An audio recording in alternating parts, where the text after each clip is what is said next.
So I know after hearing that, some of you were probably expecting me to start singing.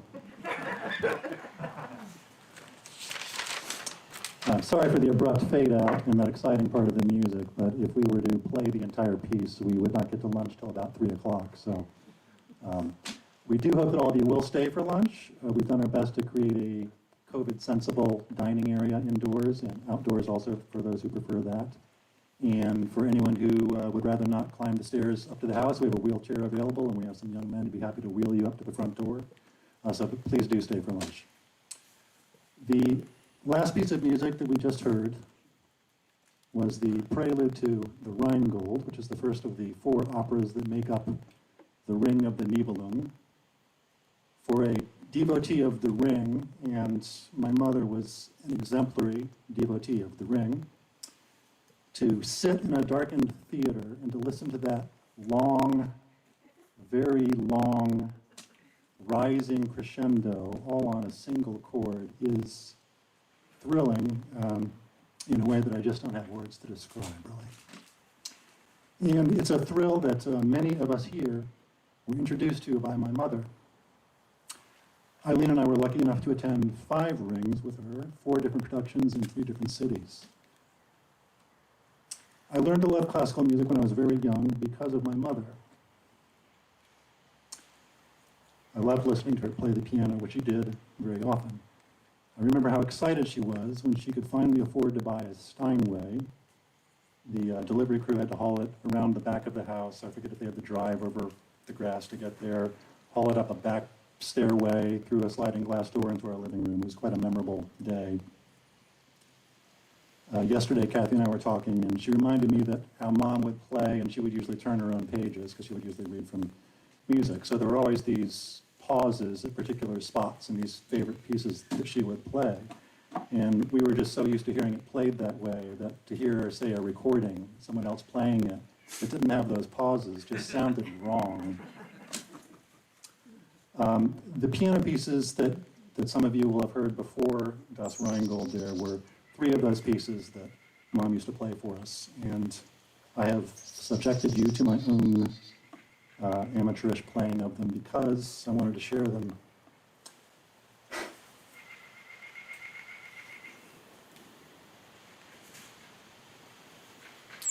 The way she would share them.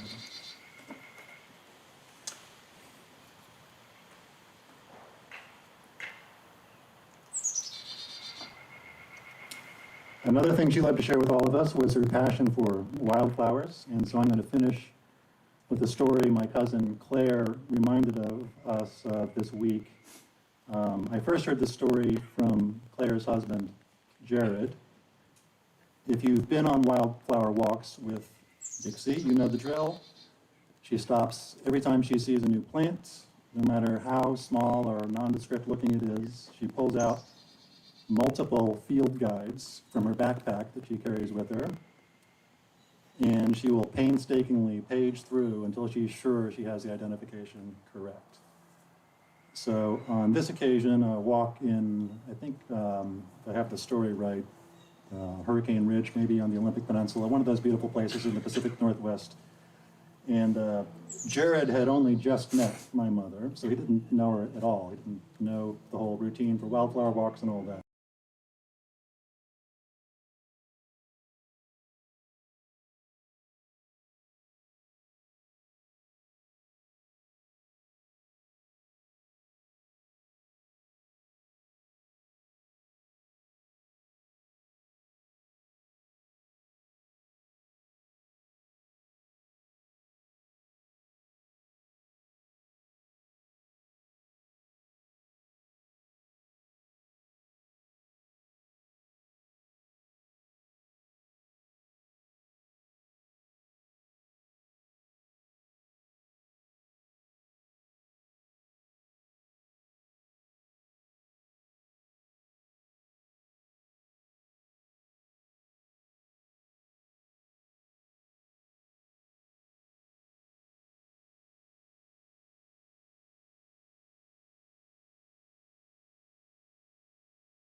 baggy all wide, and in our long dresses and high heels, we knew we had grown up.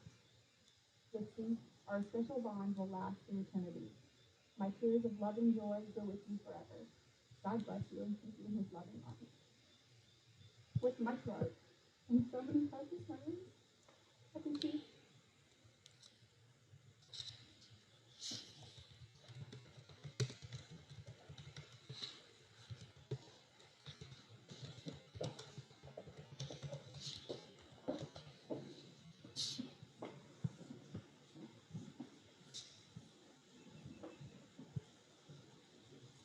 On Tuesday, as I was rifling through my mom's desk drawer, I came across an essay amid sundry letters, newspaper clippings, and other nostalgia.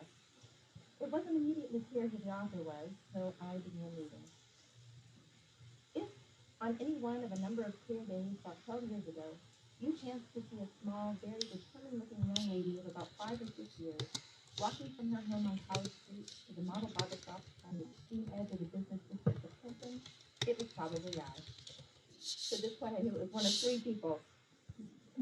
Since I was inclined toward a most timid and discreet outlook on life, definitely not Rosemary, which allowed me to say very little, if anything, to people in the way of explanation. Not Lynette.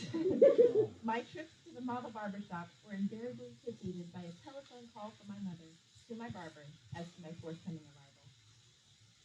Upon entering the shop, I proceeded to walk the length of the black and white tile floor very carefully so as not to slip as I went by the row of formidable-looking barber chairs, with an equally forbidding-looking barber stationed behind each, to the seats in front of the last chair. I would place myself as near as possible to this last chair and remain with silent lips and timid but inquisitive eyes as I gazed a bit timorously at the men talking and laughing and doing things around me. When my turn came, I was beckoned to the chair by my barber, Mr. Slim Register. He would place the stool in the chair, and up I would climb, or more often he would lift me up, and the black and white striped tonsorial cape would be whipped around me.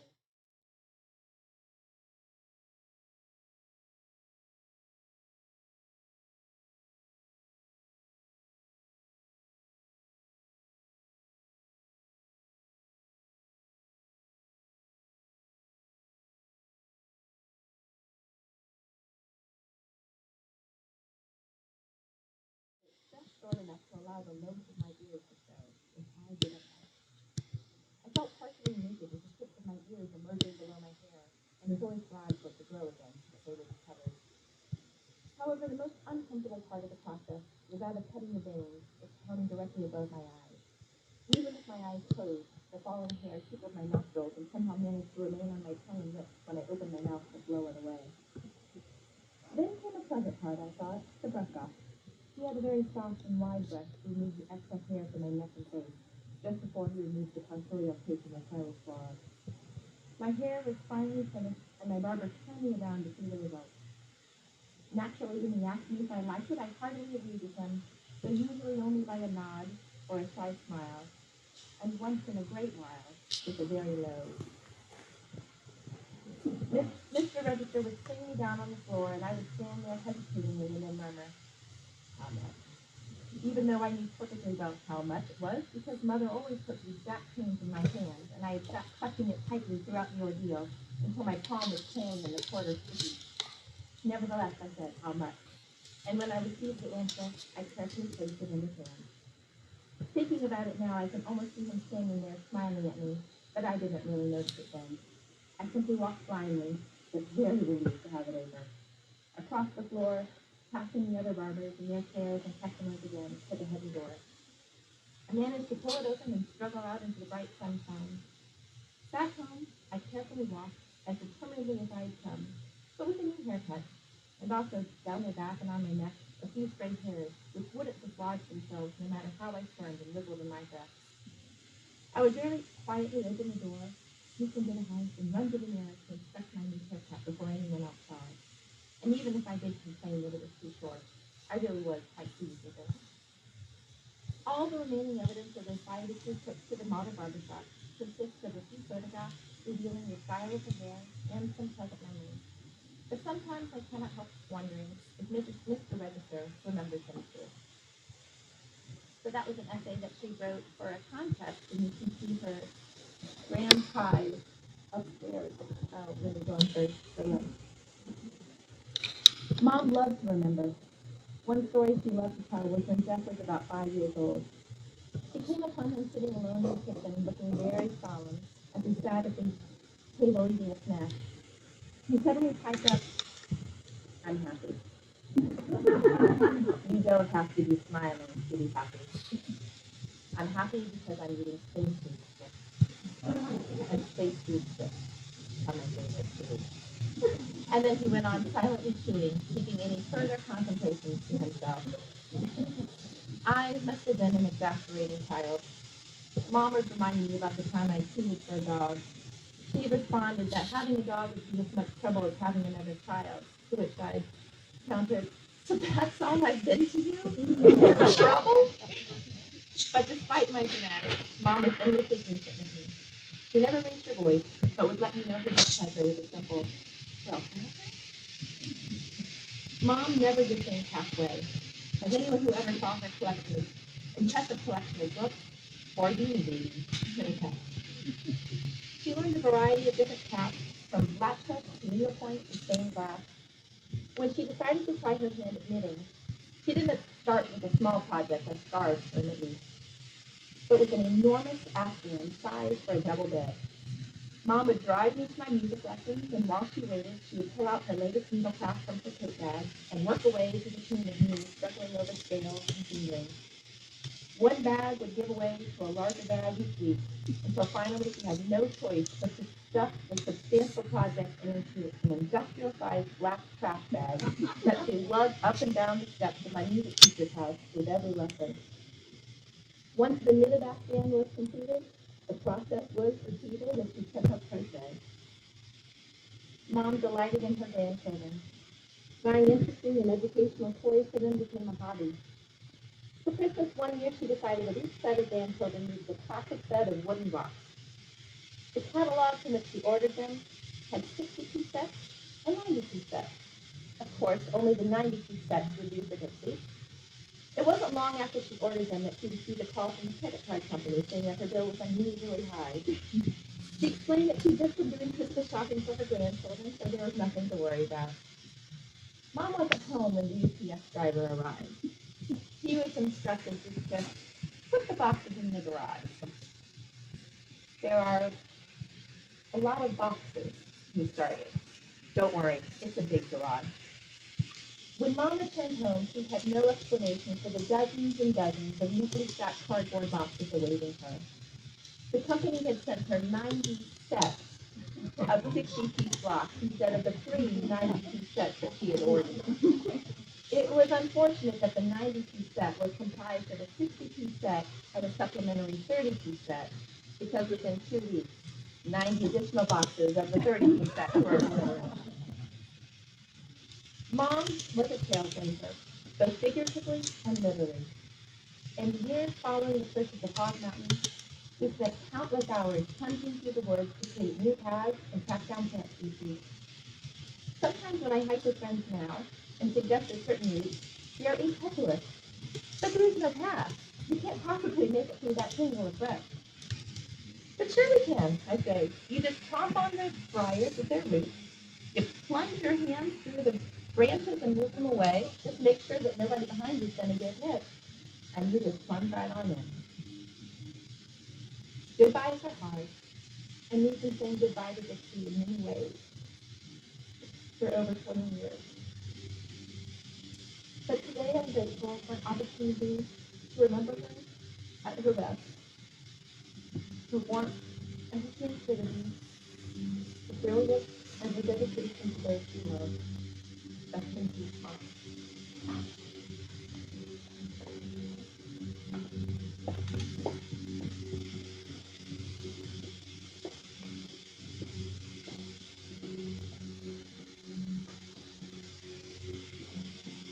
I'm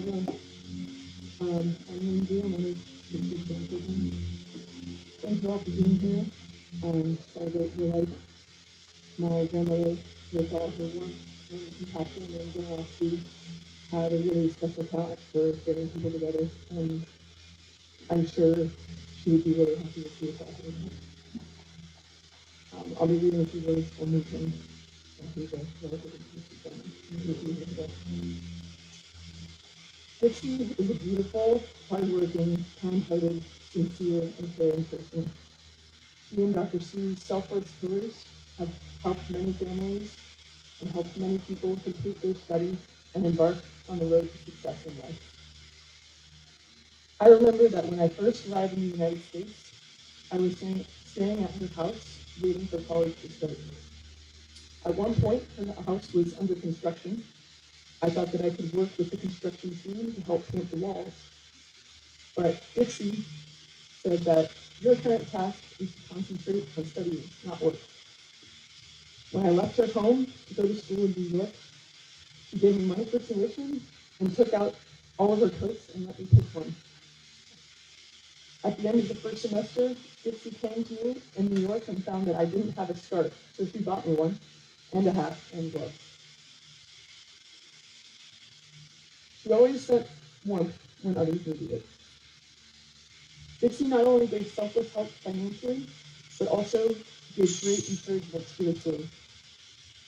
Once she and Dr. Sue came to New York and wore a shirt I designed to watch an opera. I felt deeply touched at the time. With a very high taste of fashion, she wore a dress designed by me, an unknown fashion designer, which gave great encouragement and confidence. Dixie smiled kindly when seeing my surprise work. Dixie is such a caring and noble person who helps people in every way. Now Dixie has left us and gone to heaven, but Dixie's spirit will always stay deep in my heart. She is a role model that I will always learn from. May she rest in peace.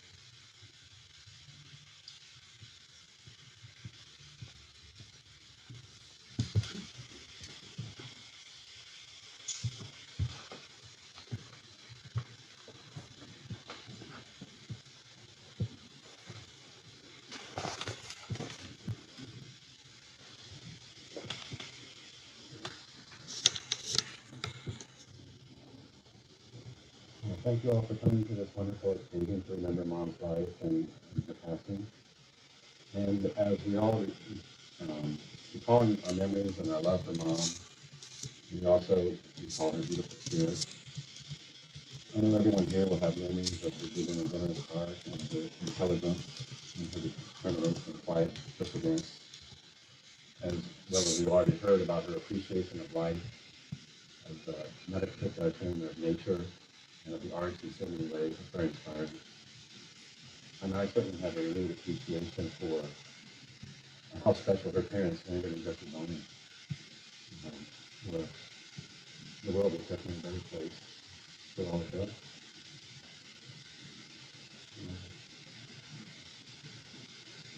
And Mom exemplified caring for others, not just for herself. It was both and both, basically.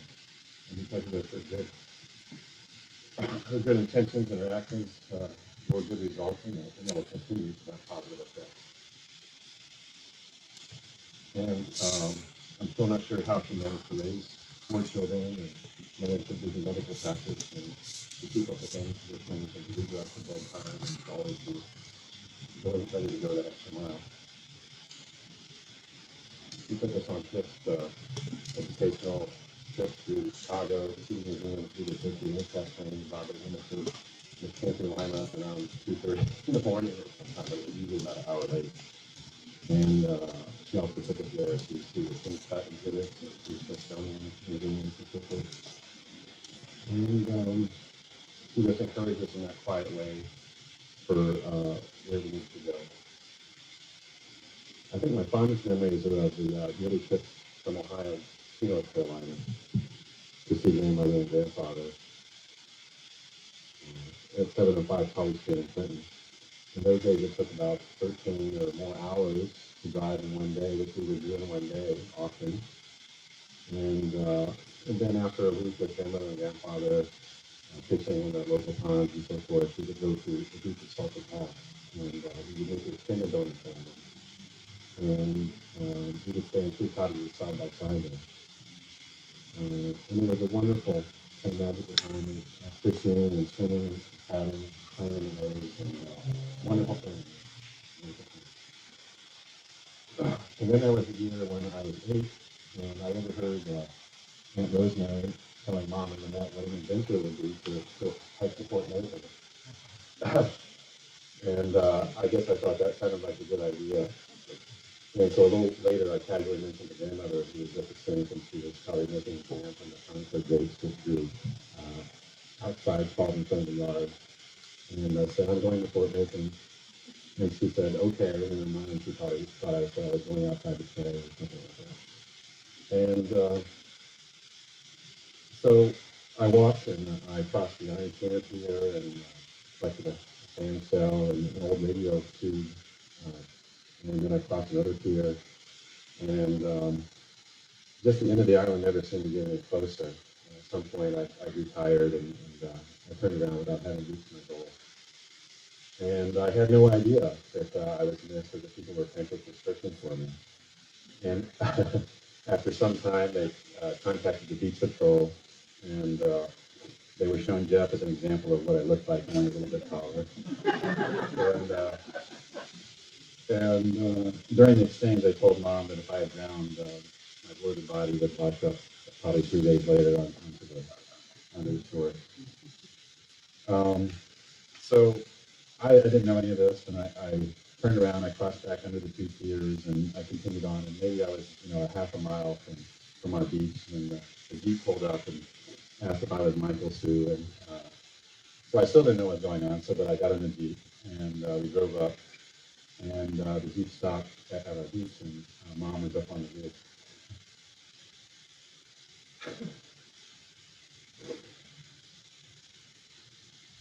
Thank you. She was up on the ridge, and she was on the top of the sand dunes, and she was pregnant with Kathy at the time.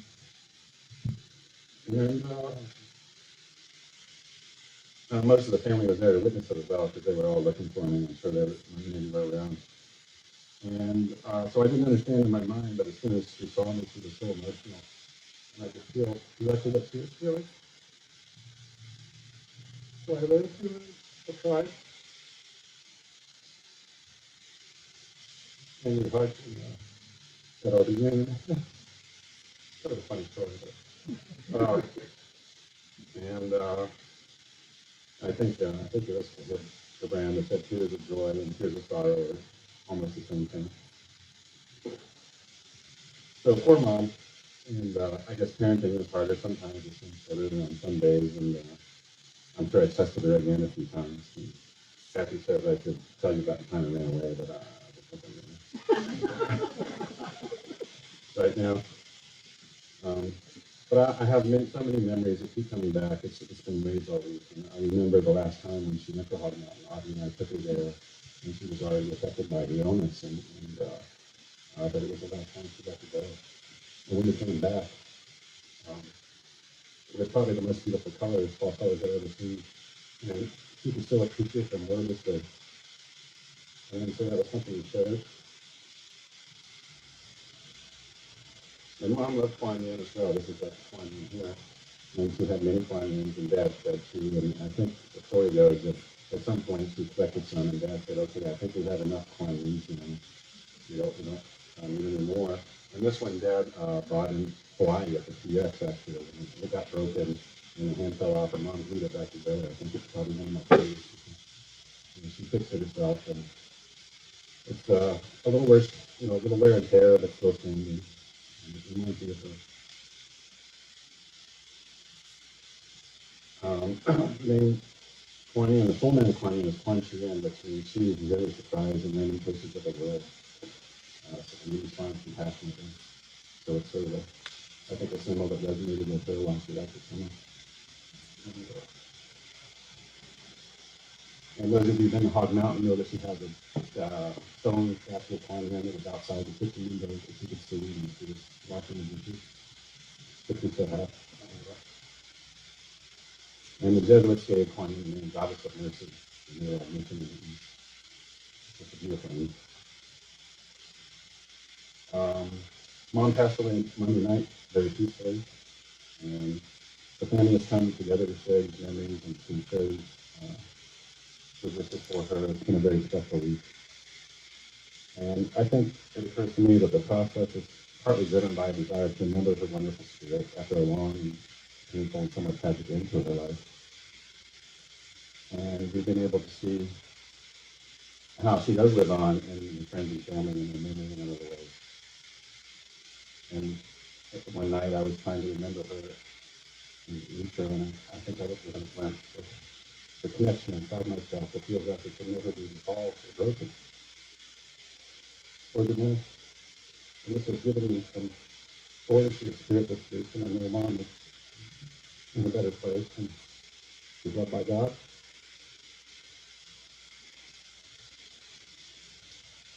And I know we're all feeling that somewhat in our hearts, and I hope you all can feel that forward in your hearts. And anyway, I want to thank you all for coming and sharing and being here and sharing the memories.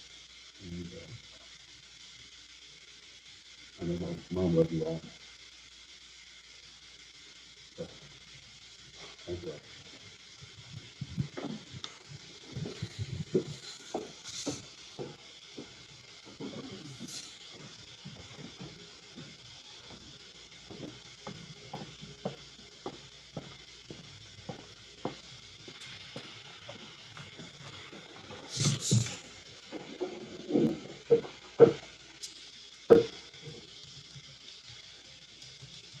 Julia. I'm one of the few grandchildren.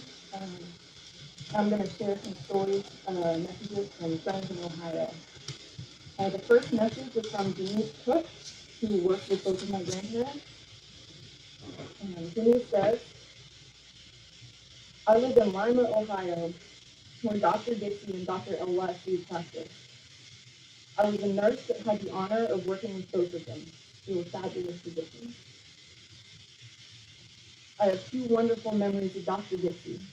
One was her helping a patient who was getting sick with an emesis pan.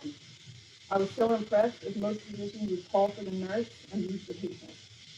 I think that showed his great compassion. The other was her care of my father who had Parkinson's disease. She was so kind and caring. He was confused and scared. She helped him so much. My prayers for all the family after loss. The second message I have is from Elizabeth Whitney, who is one of Uncle Jeff's classmates, Shawnee, Ohio.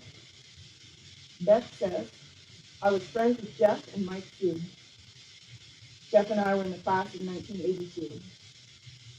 Grandpa, Dr. L.Y. Soo, saved my father's life after a head-on collision from a drunk driver.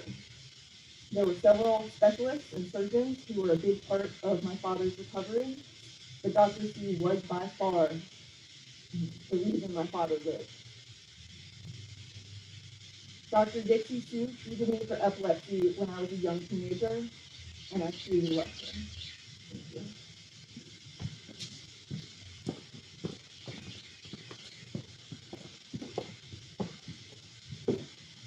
I'm Dixie's nephew, Edwin. I wasn't planning to speak, but I just thought of memory I wanted to share, and I'll make it quick. And we were up at Hog Mountain, and as you know, Dixie loved wildflowers, and there were a lot of pink lady slippers around, which is one of the most beautiful flowers in the world. But it was kind of lost some interest in Dixie because it was fairly common. But the Holy Grail at the time was the yellow lady slipper, and so I was just walking through the woods near Hog Mountain and saw a flash of yellow and went over to look at it, and sure enough, it was yellow lady slipper. So I went back up to the house and I said, I think I found yellow lady slipper. And at first, people wondered if this was some sort of cruel joke on my part. And she said, are you sure? Are you sure? And then, as if she was shot out of a gun, she had to go down and find those yellow lady slippers. And it was a wonderful moment. And I've been wondering what influence. I spent a fair amount of time with Dixie growing up. I wondered what kind of influence she might have had on me. I'm sorry I'm emotional too. But now I realize that I'm on a mission to try to get more people to appreciate native plants and to add them to their gardens because they also have a great community of ecosystems associated with them. And I have to wonder if Dixie may have been one of the inspirations for that. So thank you.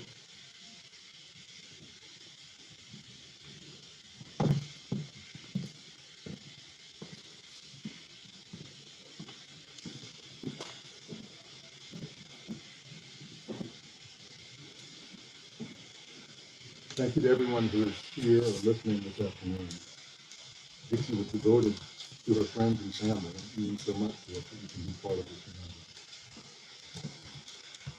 The dogwoods are starting to show here at the house in Chapel Hill.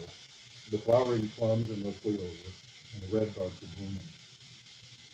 In the blue-red forest, where Dixie loved to ramble, the ephemeral flowers of spring will be opening, including this latest one. Gertrude Stein once wrote of a friend's father that he was a quiet man who took things quietly, although he felt them deeply. That is a good description of Dixie, a quiet person who took things quietly, although she felt them deeply. Dixie expressed herself more through what she did for the people around her than what she said. She gave wonderful presents. Christmas was lavish. She was a faithful correspondent. I'm not the only one, I think, who has boxes of letters and cards from Dixie. Although she herself ate moderately, she cooked on a grand scale to feed her family and friends. Boxes and boxes of cookies for each trip. Chinese wonton by the hundreds to fry, boil, and freeze. Care packages of blue balls and fruit cakes that she mailed to us at school and college. Once a year for the holidays, she made Aunt Lottie's lane cake, a classic southern cake. For the lane cake, she bought seeded raisins by mail order. Somebody said they tasted better than the ones without seeds. And using shears, she snipped open and removed the seeds from each raisin by hand. Dixie would have done anything, I think, for a friend. I imagine that Kathy Casey, her closest friend from kindergarten, could tell you more stories. Dixie gave her money and her time to support the arts, healthcare, scholarships, and many other causes. Those who saw it would not forget the end of her 50-mile bicycle ride to support the American Cancer Society in Lima, Ohio. She rode a heavy, old, slim, a ladies' model. It's a bike that was meant to go around the block, not around the town. She was the last to finish, followed immediately by a police cruiser with its lights flashing. One thing Dixie did not do was complain throughout the week. She bore her burdens quietly.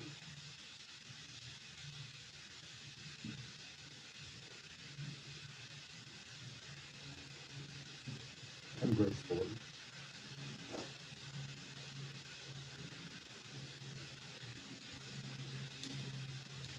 Some years ago, I visited her in the hospital after her breast cancer surgery.